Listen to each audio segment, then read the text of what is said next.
Hello and welcome along to another episode of this FM21 story, The Head Coach with me, Daniel. We're back today for part 102, and after a big cup final in the Super Cup in the last episode, we're back today to focus on a semi-final in another domestic competition.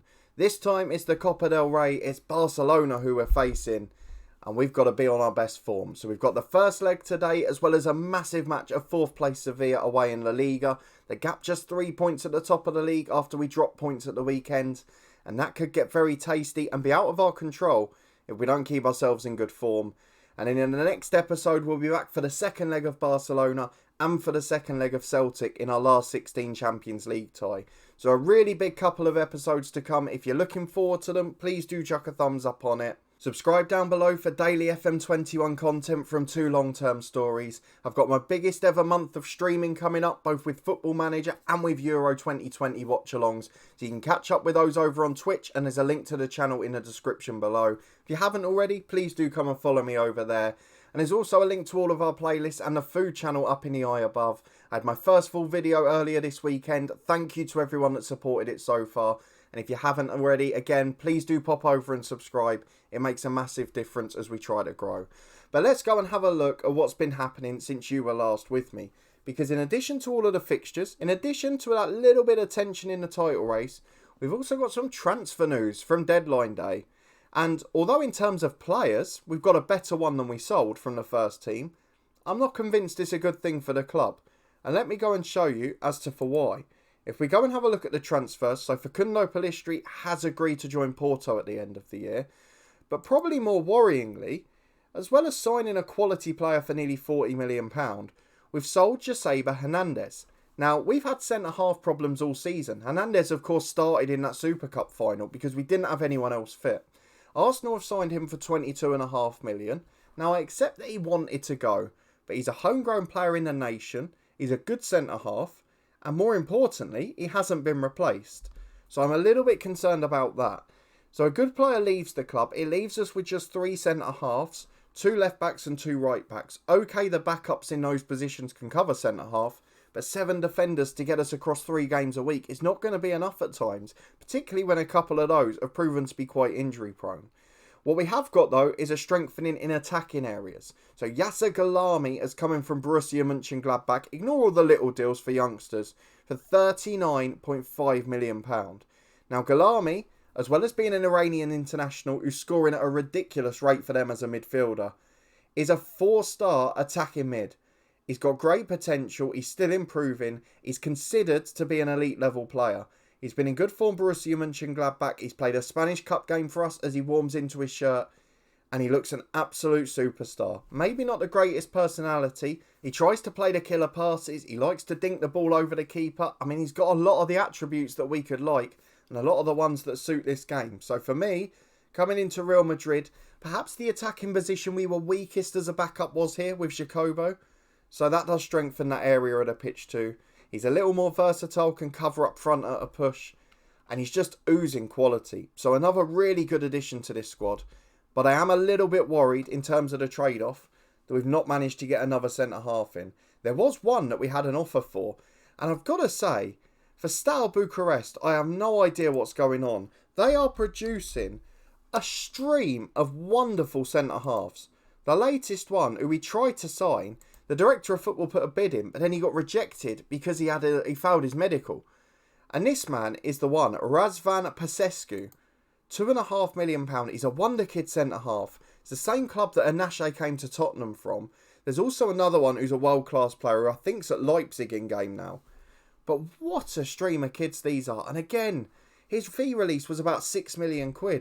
If the medical hadn't been failed just because of a twisted ankle, surely they can mitigate that. They do in real life. I don't get that. It's the one bit of FM I'm not sure on.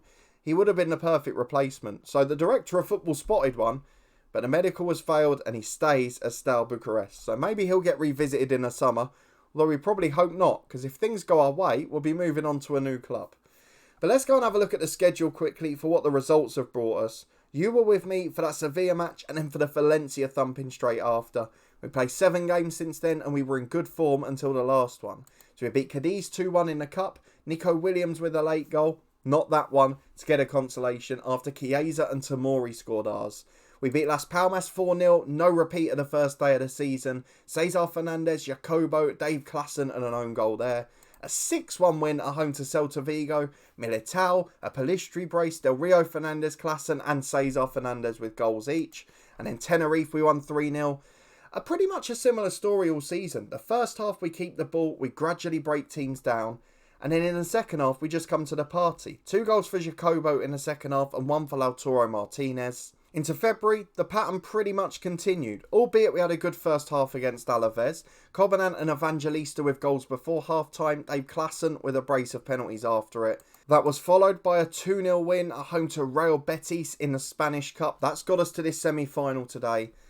But it was second half goals again, Evangelista and Klassen, 2 of the stars popping up.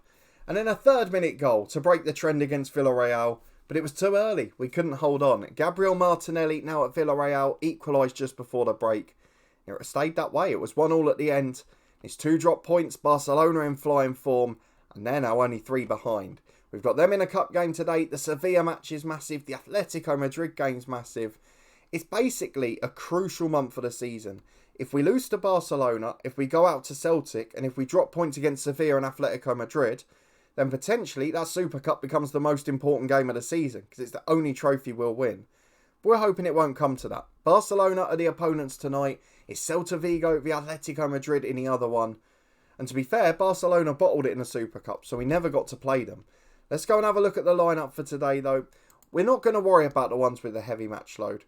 I'm kind of thinking that we'll try and get them through it, because after that we can rest people at the weekend after Celtic. We might even do a few for the Celtic game. So you can see, to bolster the defence, I've promoted Carlos Lucio, who was that brilliant young left-back. So him and Clayton can be sort of makeshift centre-halves. For now, though, I'm going to put Taraski on, experience first. In midfield, we'll have Locatelli, but I'd like to still have Galami on the bench, so he'll replace Lucio, in fact. And we'll just work like that. It's not ideal, only having 1 centre midfielder, but Cobanan's unavailable due to injury, and we're just a little bit short. So this is where we are at the moment. We'll switch Bentancur and Ferreira to make sure we get the best out of them. And aside from that, the lineup is as follows. It's Peter Alkin in goal, Alfonso Davis and Oliveira the fullbacks, with Militao alongside Evangelista. We've got Bentancur and Ferreira in the middle, Laus back on the right wing after his international exploits for Australia. Very good to have a player of that quality back too. Cesar Fernandez and Del Rio Fernandez alongside him. With 30 goal of the season now, Dave Klassen up front. Had a poor game last time out, has been in brilliant form aside from that. So let's see how he gets on today. Barcelona v Real Madrid. We've got to be in the tie come the second leg. Let's see if we can be. And no real shocks in the Barcelona lineup. All the stars going forward. The Sanderbergers, the Kaufman, El Adrizi started a few of the games. We still got Ruben Diaz as the skipper at the back alongside Michael Ralph, who they signed for massive money from Chelsea. Jose Mota, we saw, is probably the best right back in the world. They signed him in the summer. But we're going to keep our boys motivated. We'll start positive. We might drop to balanced. But to the new camp we go. And we've got to stay in this tie. Let's see if we can. Well, not what we wanted to come back for in the 5th minute. A Mota throw down by the corner flag for Barca. Finds its way into Sanderberger. Cuts it back to the edge to Garcia, to Anthony. Oh, it's all in. Awful clearance from Davis. It drops down to Anthony. And Alcon maybe blocked and hindered a little bit by the bodies in front of him. But he couldn't get down and stop it. He got a hand to it, but it goes in.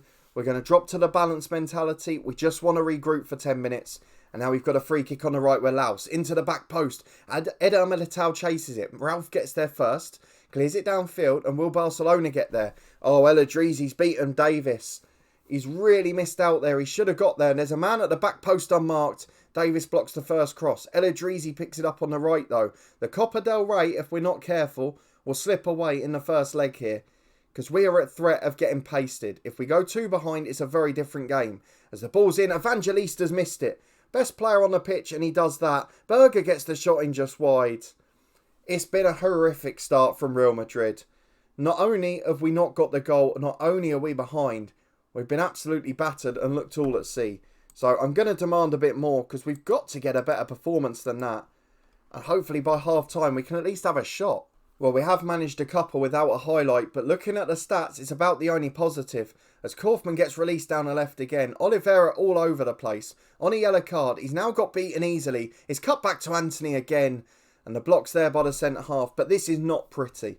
We're in real trouble at half time. We're going to dig into these lads, because I don't think we can afford another half like that. They're telling us to not play with any pressure. We're not the underdogs here. Stop treating us like a little club. Let's go and dig into them. We'll tell them we're disappointed and we want a reaction in the second half. We're going to give them 10 minutes to get it. If we don't, we're going to go positive because we are seeing nothing. And then we'll go and make changes in a moment. I said it's good to have Laus back. He's been awful. I said that Bentancur's a good replacement all season. He's been awful. So Ferreira swaps Locatelli as the Mazzala. Laus is going to come off for Pellistri. Del Rio Fernandez off for Adrian Molina. And we'll get him as an inverted winger as well. And we need to produce something special because this 60 minutes is among the worst I've seen since we've been in charge. It's the first time I've watched us create next to nothing. And even with the more positive mentality, even with the attacking players coming off the bench, nobody's taking a gamble. No one's running at anybody. And I tell you what, if we can nick a goal and get a draw out of this first leg, it'll be an absolute steal. As Evangelista just punts it through to the Barca keeper. I don't know how to explain it. This is so unlike us. It's the worst I've seen us all year. As Davis nicks it on halfway, El Idrisi's there first. They are first to every second ball. It's frightening. Anthony picks it up, tip of the centre circle. Wide to Kaufman. Again, just beats Pellistri to it. Oliveira wins it back for Fernandez though. Can we nick one? Can we get the smash and grab on the counter? Pellistri through to Molina. This is the chance. Molina shot straight at the keeper. How did he manage to miss? That is the commentary, and it is exactly what I'm thinking as well.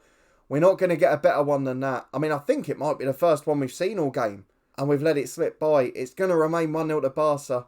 And now it becomes crucial it stays just that. Because if we're 2 down, the second leg is probably a difficult battle. It does finish 1-0. Barcelona probably deserved that. You could argue they deserved to win by 2. But we missed one golden chance late on. Molina off the bench. It's what we brought him on for. And he couldn't produce the goods. But a really terrible performance.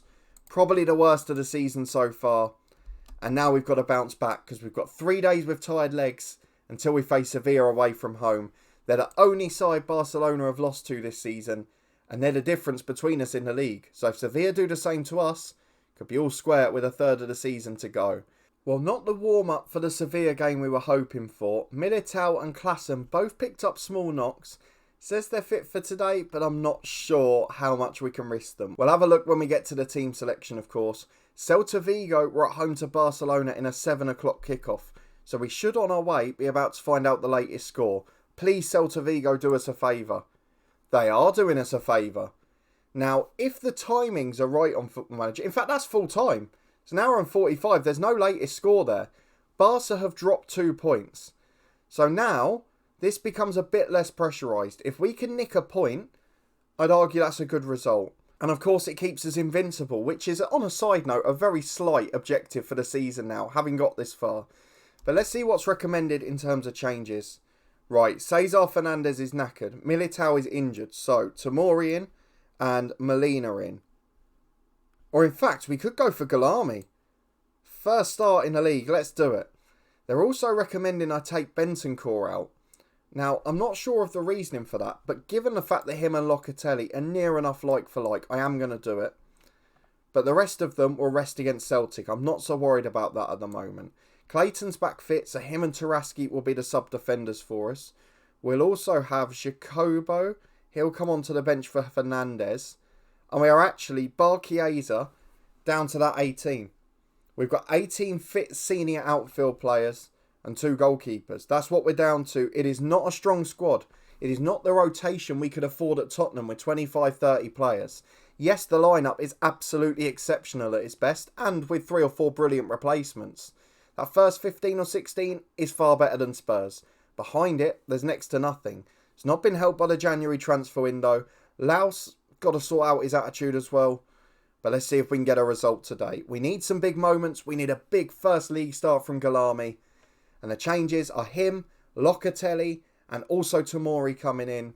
Let's see if they make the difference. Not what we wanted ahead of the big game, but fingers crossed we can sneak over the line. Well, we've seen who the stars are for this side as well, haven't we? We only played them in a Super Cup final a few weeks back.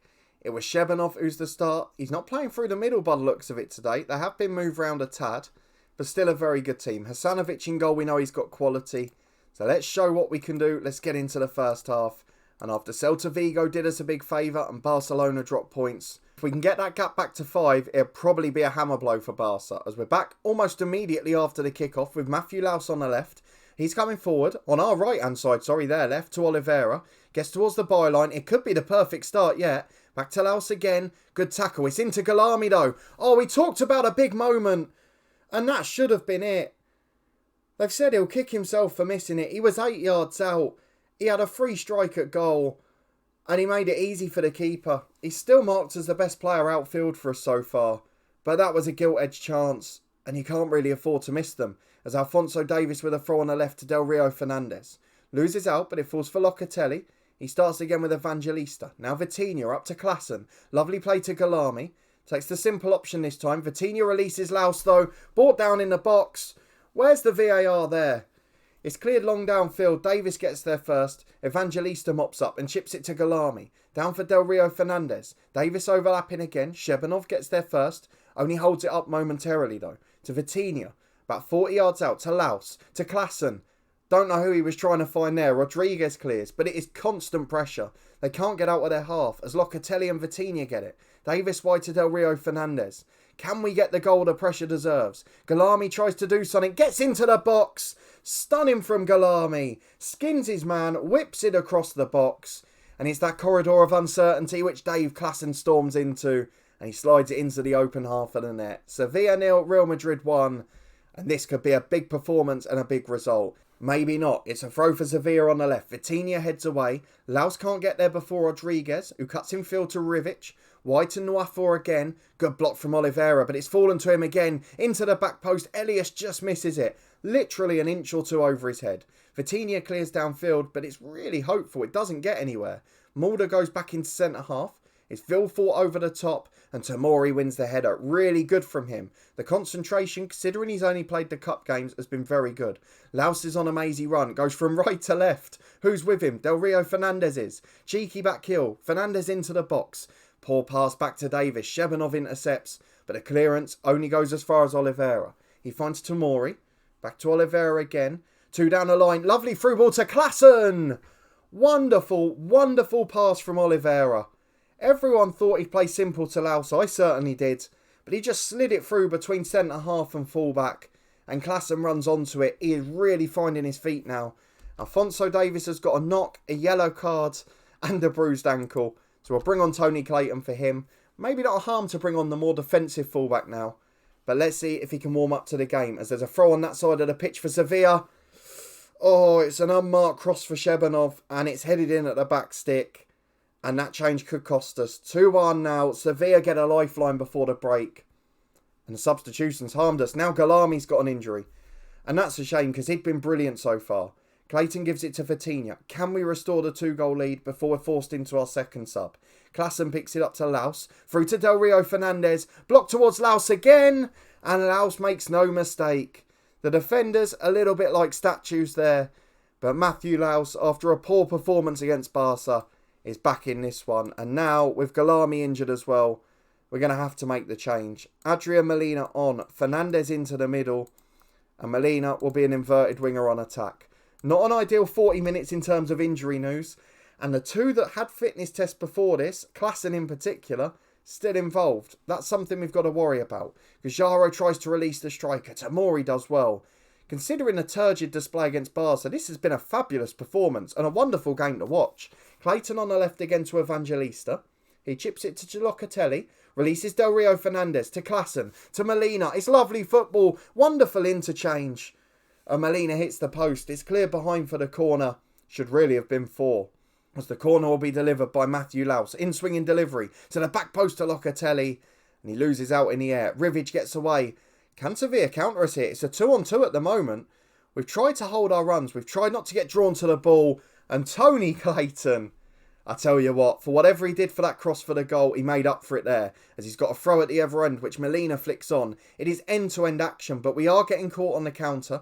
Tomori mops up this time though. Vitinha to Locatelli in the centre circle. Tomori again. Vitinha, no rush to get forward this time, much more patient in possession. Klaassen releases down the right to Laus, just held on to it a second too long there. It's all about the fractions as Elias gets in at the other end, and Alcan, pretty much unworked for this game, makes an absolutely stunning save. Almost cost us Klaassen holding on for an extra second there, but we get away with it and we clear the corner. And now we've got a chance to counter. Molina and Klaassen in the 2-on-2. Molina away down the right. Made it too easy for Rodriguez. Showed him a bit too much of the ball. And at half-time, after a brilliant game between these two, it's Sevilla 1, Real Madrid 3. The complete opposite of the Super Cup final. So we're going to tell the lads there's room for improvement. We'll get into the second half. And the only thing we have to hope now is that we stay solid at the back and we don't have 2 more injuries. Because they're the only things that can cost us, I feel, at this point. But we've got to throw in an attacking position again. Clayton to Del Rio Fernandez. Locatelli crosses. Lau's shot's blocked. Klaassen wins it back on the edge. Rivic hoofs it downfield. But another great chance. Another one goes begging. And I don't really want to make the sub early here because we're worried about fitness and injuries. But for now, it's been a perfect display as Vilfort goes long downfield. Elias knocks down. Vitinha wins it for Laus again. No real pressure on him as he takes on a fullback. Gets to the byline. Can he deliver? Klaassen's up. Can't quite win it. Vitinha's there for Locatelli. 30 yards out to Laus again. Through to Klaassen. Oh, the flag's up. Would have been a wonderful hat-trick in truth. But VAR are going to go for it here. And there's no way this will count. It is so rare that after the goal checks these goals count. And on this occasion again, it's chalked off. The assistant referee's flag was up. And he's proven right, to be fair to him. An hour gone though, a stunning display. And it remains 3-1 to Real Madrid. We'll get to the 20 minutes to go mark because Vitinha shattered. And then we'll trust there to be no other injuries. Bentancur on for him. And we'll try and see out the last 15. But really, Sevilla haven't been much of a threat. There are 7 minutes left on the clock as Hanovic takes a long goal kick. Clayton in again. Done really well in the second half, to be fair. It's lost here though, and Elias releases Shebanov, and Clayton's got defending to do. And as I say, he's done well in this game. He is absolutely skinned there. And second time of asking, Shebanov puts it in. It's a bit unfortunate for us. Alcan dived to his right for the first shot. And that meant Shebanov had the empty net to put it into as they're coming forward again. What's going on back here? Oh my word. We've thrown it away. We've been brilliant all game. And then that. 2 minutes of absolute utter madness. I have not seen, and this is what's worried me about this episode, I have not seen the signs that we've seen in these 2 games. Against Barca we froze, we were awful. And in this game, 80 minutes of dominance has been followed by a complete bottle job. And we've gifted them 2 goals and a 3-3 draw. Yes, Barcelona dropped points themselves. The gap is still 3. But the last 10 minutes there are a massive alarm bell for me. So we'll have a look at the schedule for the next episode. But there's certainly some work to be done. This title race is by no means over. Let's have a look at the schedule though, because it's not going to be that long before we're next back. We're going to get through the first leg of Celtic. We're going to get through Atletico Madrid, which will not be easy. And Eibar at home, which hopefully will be a chance for us to rest a few. Then we will be back for the second leg of the Barcelona tie. We'll play Espanyol off camera and we'll have the second leg of Celtic. Unless, of course, we've won it by a million miles or lost it by a million miles. I can't imagine either of those scenarios happening though. If you did enjoy this episode though, a first mini crisis, I think only the second episode of the season, after Las Palmas on the first day, where we haven't won a game in the episode, please do chuck a thumbs up on the video. Do you think we can revive things in the Spanish Cup? Do you think we'll still win the league? It's getting very tense and tight at the top. And Barcelona, to be fair to them, are proving a worthy adversary. If you want to find out how we get on for the rest of the season, please do subscribe down below and turn that notification bell on. You get alerts as daily videos released on the channel. There's links to all the playlists up in the eye above too. And there's also a link to my new food channel there as well. I'd really appreciate your support with the first full video. And if you're able to subscribe, it does mean a lot. We've also got a massive month for streaming in June. We've got loads of Euros, watch-alongs and FM streams over on Twitch. There's a link to the channel in the description below. So please come and follow over there. You'll get an alert every time we go live. It's really good fun. We've got a great little community. So I'd love it if you could join along. The more the merrier. But a big thanks for watching, for joining along as always. It is greatly appreciated. And I'll see you next time for 2 big games, as we could potentially fall out of 2 competitions. I'll see you there.